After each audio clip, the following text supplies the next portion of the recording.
Hello friends, ये हमारी fuzzy sets या फिर फजी लॉजिक की सीरीज़ है। इसमें हमने पहले लेक्चर्स में देखा कि फजी सेट्स क्या होते हैं, उनके ऊपर कौन कौन से ऑपरेशन अप्लाई किए जाते हैं। लास्ट लेक्चर में हमने मैक्स मिन कॉम्पोजिशन देखा, दो फजी रिलेशंस का। उसके ऊपर हमने एक एग्ज़ाम में आया हुआ क्वेश्चन भी ट्राई करा। आज हम एक और नया टॉपिक इसका कर रहे हैं जिसका नाम है max product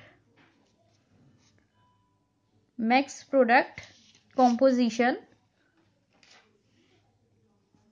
for fuzzy relations.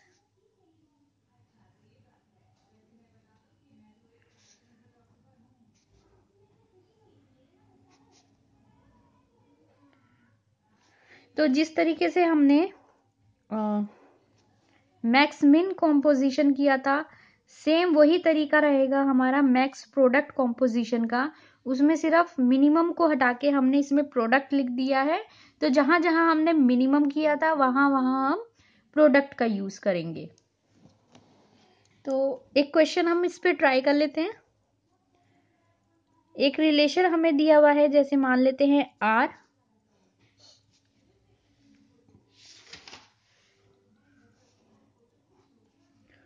जो कि दो वेरिएबल पे है, x and y1 and y2। ये हमने मैट्रिक्स ली है रिलेशन की। इसकी वैल्यूज लिख देते हैं हम। एक दूसरा रिलेशन लेंगे, वो किस पे वो भी दो वेरिएबल का है, y एंड z। इसकी ये मैट्रिक्स है, इसकी ये वैल्यूज हैं। तो जब दो मैट्रिक्स दो रिलेशन हमारे पास है, फजी रिलेशन हमारे पास हैं, एक x एंड y पे है और एक y एंड z पे है, तो जो कॉमन वाला होता है कॉम्पोजिशन, जब हम दोनों रिलेशंस का करते हैं तो कॉमन वाला होता है वो एक्सक्लूड हो जाता है, और जो हमारी रिजल्टेंट मैट्रिक्स आती है या रिजल्टेंट फजी रिलेशन आता है वो किस पे बेस्ड होता है, x एंड z पर। तो यहाँ पे हम लिख देते हैं हमारे कौन कौन से वैल्यूज होंगी, x1 x2 एंड यहाँ पे रहेगा हमारा z1 एंड z2। इस वाले पार्ट पे हमारा क्या आंसर होगा, x1 z1 का, x1 z1। इस वाले पर x1 z2, इस वाले पर x2 z1 और इस वाले पर x2 z2। ठीक है, तो ये हमारी रिजल्टेंट फजी रिलेशन होगा। इन दोनों का अगर कॉम्पोजिशन करेंगे हम यूजिंग मैक्स प्रोडक्ट कॉम्पोजिशन, तो हमें इन चारों की वैल्यू निकालनी पड़ेगी और इसमें पुट करनी पड़ेगी। जैसा कि मैंने लास्ट लेक्चर में भी आपको बताया था कि जब हम x1 z1 की वैल्यू निकाल रहे हैं तो हम किस किस रो या किस कॉलम को कंसीडर करेंगे, x1 वाले को और z1 वाले को। ठीक है, ये वाला और ये वाला, इसका रो आएगा और इसका कॉलम आएगा, क्योंकि ये रो पे है और ये कॉलम पे बेस्ड है। जब हम x1 z2 को कंसीडर करेंगे तो हमारा कौन कौन से लेंगे हम, x1 एंड z2, ये वाली रो और ये वाला कॉलम। तो जो हमें जिसकी भी हमें वैल्यू निकालनी है वही हम रो एंड कॉलम को कंसीडर करेंगे। तो ये याद रखने का अच्छा तरीका है, बजाय कि हम ये देखें कि पहले ये वाला लेंगे फिर ये वाला, देन ये वाला लेंगे फिर ये वाला। नहीं, इसकी वैल्यूज देखेंगे हम, देन हमें पता लग जाएगा डायरेक्ट कि हमें कौन सी रो एंड कॉलम को कंसीडर करना है। जैसे कि x2 एंड z1 है, तो x2 ये वाला हो गया एंड z1 ये वाला हो गया। तो इसको और इसको कंसीडर करेंगे, इस वाले को, इन पे ऑपरेशन अप्लाई करेंगे। इसी तरीके से x2 z2 में x2 ये वाला हो गया और z2 ये वाला हो गया, इसको और इसको कंसीडर करेंगे। तो हम इसको सॉल्व करके देखते हैं, देन हमें अच्छे से पता लग जाएगा। तो इसका भी उसी टाइप का फॉर्मूला रहेगा कि t में जब हम निकालते हैं वैल्यू ऑफ x1 z1 की, तो x1 z1 ये वाला, तो हमारा क्या रहेगा, मैक्स प्रोडक्ट है तो मैक्स बाहर रहेगा, प्रोडक्ट अंदर रहेंगे। मैक्सिमम निकालना है तो दो वैल्यू हमें चाहिए, तो दो वैल्यू क्या क्या होंगी, प्रोडक्ट ऑफ समथिंग एंड दूसरी भी वैल्यू प्रोडक्ट ऑफ समथिंग। ठीक है, अब प्रोडक्ट के लिए भी हमें दो वैल्यू चाहिए, तो दो वैल्यू क्या रहेंगी, अब जब हम x1 z1 को ले रहे हैं तो ये वाला और ये वाला ले रहे हैं, ये और ये, तो प्रोडक्ट हम किस किस में करेंगे, फर्स्ट का फर्स्ट के साथ और सेकंड का सेकंड के साथ, तो 0.6 एंड 1 का करेंगे, 0.3 एंड 0.8 का करेंगे।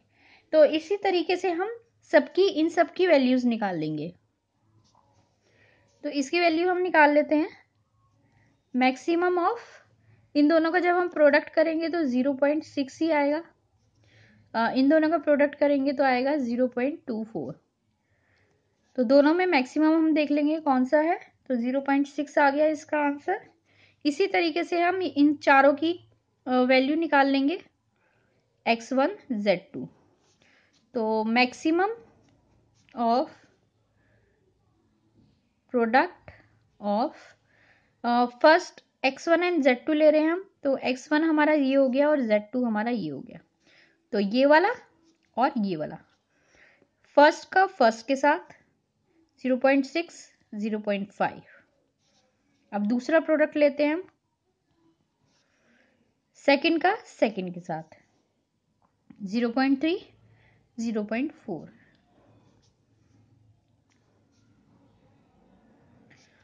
प्रोडक्ट दोनों का निकालेंगे,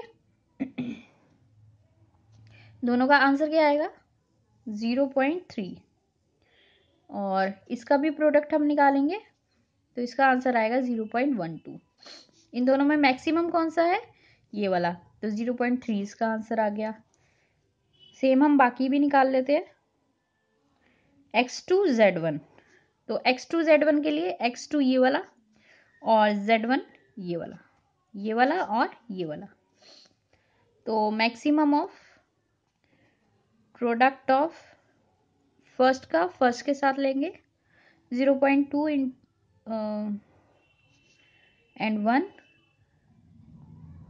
दूसरा प्रोडक्ट 0.9 एंड 0.8,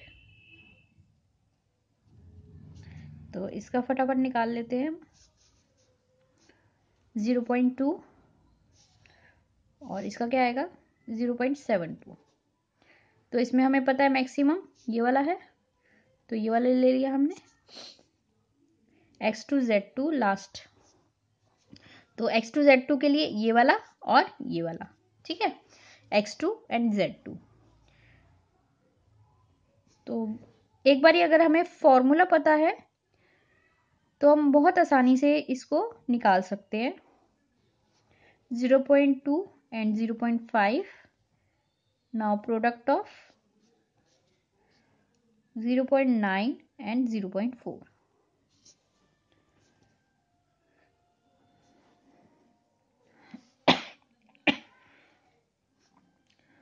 0.1 इसका प्रोडक्ट करेंगे 0.36, मैक्सिमम दोनों में से है 0.36। तो ये हमारे चारों इसके पोर्शन निकल गए हैं। अब हम इसमें पुट कर सकते हैं,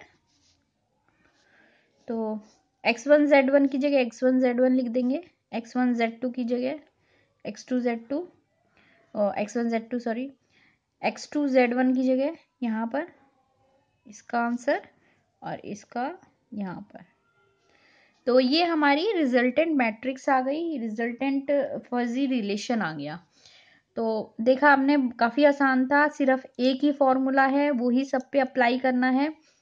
ये हमें पता होना चाहिए कि किसका किसके साथ ऑपरेशन हमें करना है, तो ये हमें इससे पता लग जाता है कि किसका हमें किसके साथ ऑपरेशन करना है। तो ये इस पे भी क्वेश्चंस आते हैं, जिस तरीके से हमने देखा कि मैक्स एंड मिन पे क्वेश्चन आए हुए हैं, तो हो सकता है कि मैक्स एंड मिन पे ना आकर के मैक्स एंड प्रोडक्ट पे आ जाए, तो दोनों ही आसान है। नेक्स्ट लेक्चर में हम कुछ और इसके टॉपिक्स कवर करेंगे। Till then bye bye.